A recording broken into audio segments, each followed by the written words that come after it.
Hello, everybody. Dr. Rick Wallace here, dropping in on you.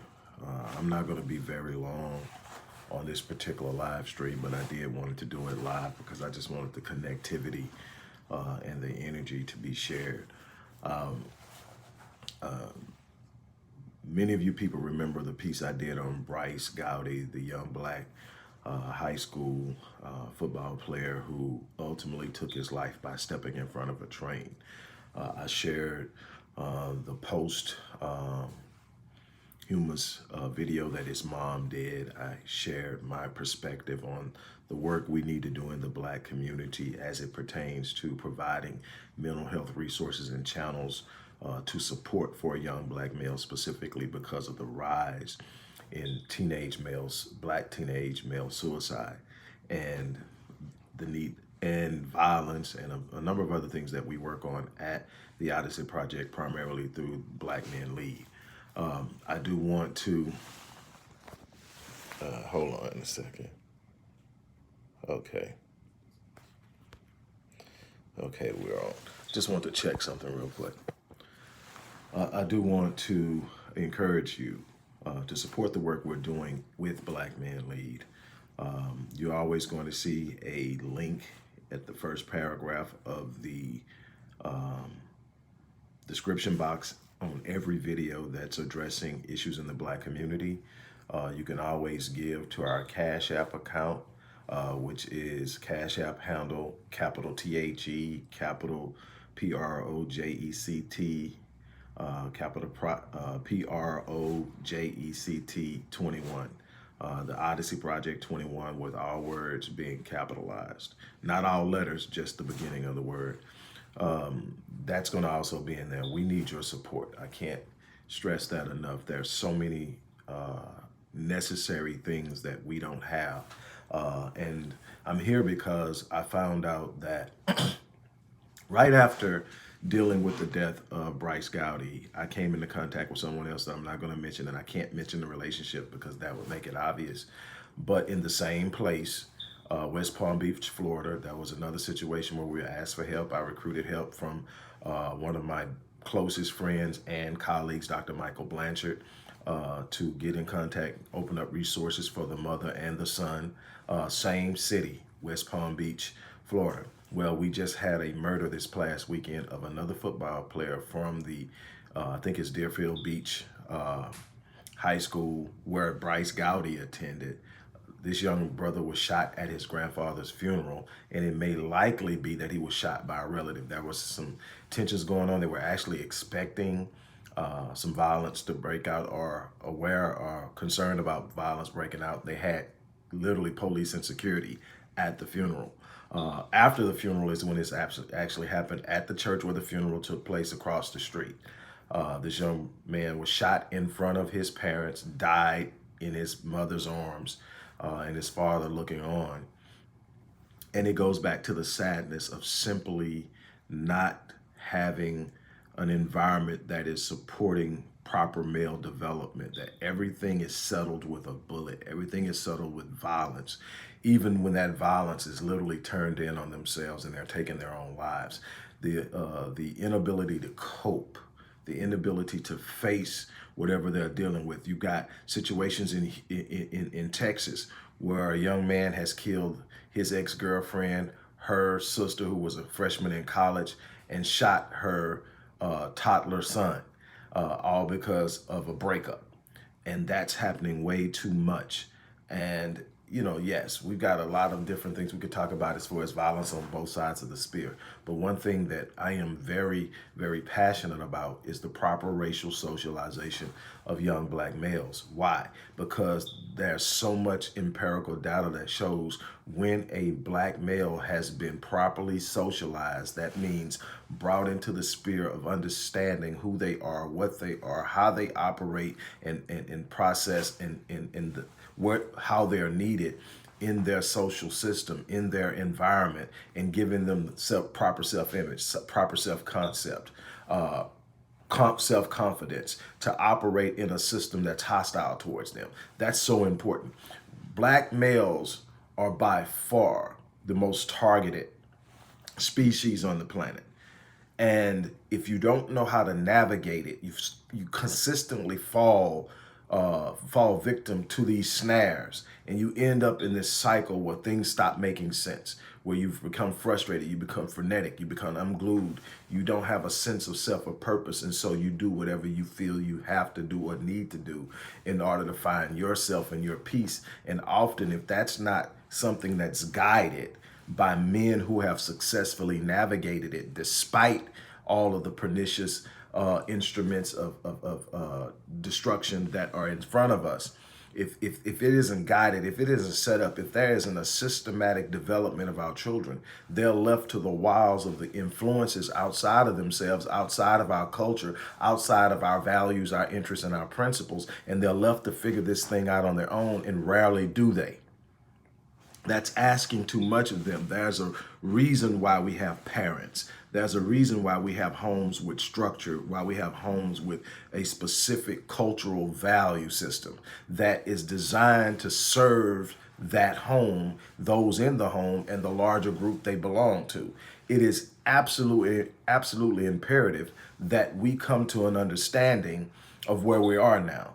I get these stories all the time. I get mothers who want me to work with their sons. I mean, literally on a daily basis. I get that. I get mothers who are literally afraid of their sons because they feel threatened now. The sons don't have respect for them. The sons aren't being held accountable or held in check by any man. So they are literally physically the most dominant force in the environment, and they don't have any fear or respect for the woman in the home because there was no man to establish what would happen if they got out of line with the lady of the house or with the females in the home. There has to be a male presence. We're dealing with an absence of a male presence. We're talking about 1.5 million black men who are not where they should be in the black community. And there are a bunch of different reasons for that. We ain't gonna get into that right now, but there are so many different things that are going on that need to be addressed. One of the things that I have invested the last 30 years in is understanding the disintegration of the black family and the implications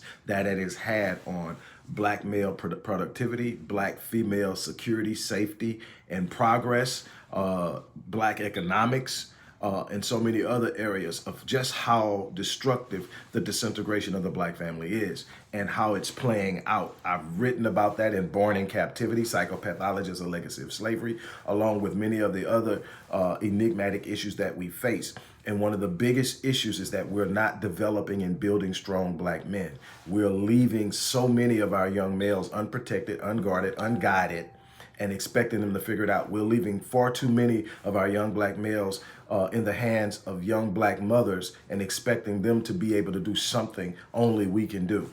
And that has to be done. This is why we created Black Men Lead. Black Man Lead is a rite of passage initiative. It's designed to effectively and appropriately and properly socialize young black males to prepare them to stand up in an environment where they are literally targets, and they have an environment where they are inherently hated, and yet they have the ability to stand up and still be successful. But you have to have men who have done it, men who are committed to it, men who are willing to model it, teach it, show it, let them ride side by side with us and step in. And that's what the program is about.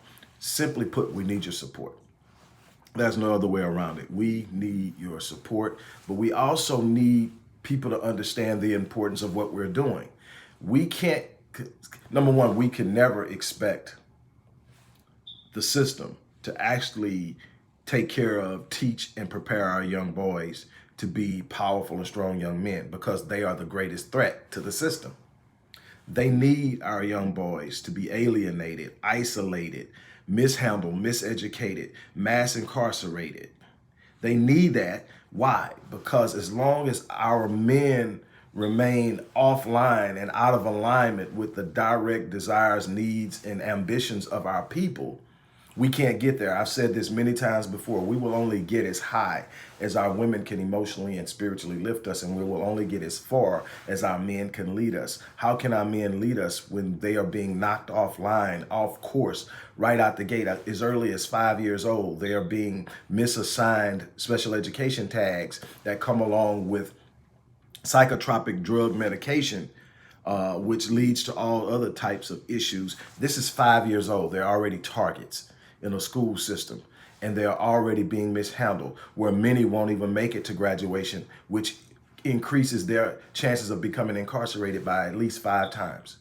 And we are in a position to where we can do what we need, what needs to be done if we actually become proactive in the process. We can sit up and talk all day long about it on social media, but if we don't become active, if we don't invest ourselves, if we don't make it a commitment, we're failing our children. Every time a child dies a senseless death, a piece of that is on us because we're not taking action. And we can't wait for it to come to our personal doorstep. It's late then. We've already lost somebody. Every time I think about a kid losing their life, my thing is, how can I prevent more kids from ending up in the same situation? When I see women that are being mishandled, how can we prevent this from happening in the future? We have to sit up and understand the gravity of this moment, the urgency of now, and what we need to do. I cannot stress this enough. We need to do something. That's what Black Men Lead is about. It's obviously my passion. It's not only for me. My wife has her version of it for girls, Restoring Ghetto's Forgotten Daughters. We're both going hard in the paint with this, but we definitely need support. We could talk about it all day long, but if we don't actually get out there and put boots on the ground, put resources in place. See, we in a situation in time where a Black man can't even admit that he needs help, that he's struggling emotionally, that he's struggling psychologically, that he has issues. He can't admit that he feels powerless. He can't admit any of this because he's not allowed that leeway. There's no safe place for him. We got to create these resources. We got to prepare him. But more importantly, how much less work would we have to do if we started with them at 4 years old, which that's what we do in the program. At 4 years old, we're already teaching them who they are. So by the time they get ready to make those decisions, am I joining the game? No, I'm not joining the game because that's not me. That's not where I'm going. That's not what I'm going to do. That doesn't open the right doors for me. That doesn't allow me to truly access what I need to access to be who I need to be for me, my family, and my people. Automatically understanding the route we're taking, what we're going to do, what's expected of us, why we're so important to our people, and why we can't allow ourselves to fall offline. That's so important. So once again, we are asking you. You can give by clicking the link that's going to be in the description box, or you can give to the Cash App. I'm finding more and more people actually like giving by Cash App. When they first told me that and told me to add an account, I'm like, man, a little bit caught back in times. But for those who want to give through the Cash App, it's quicker, it's easier, and most of y'all do it almost every day sending cash. I know my kids got me Cash App, and them every time you turn around, $5, $10, $15, whatever it is that you can give, do it. We need your support. On that note, I'm going to get off of here. I want to thank you for stopping by. There's so much more I've got to share with you over the course of the day, but I wanted to take the time to do this. I'm tired of seeing young boys kill young boys. I'm tired of seeing young Black males kill young Black women. I'm tired of seeing young Black males get caught up in a system, become incarcerated, and become institutionalized and conditioned into a mindset of criminality. We have a responsibility to prepare them to be able to stand up against a system that seeks to destroy them. That's our responsibility. I'm challenging you now to stand up, to give us support, to help us. That's my call. That's my challenge. That's it for now. Thank you once again. You guys have an unbelievable day.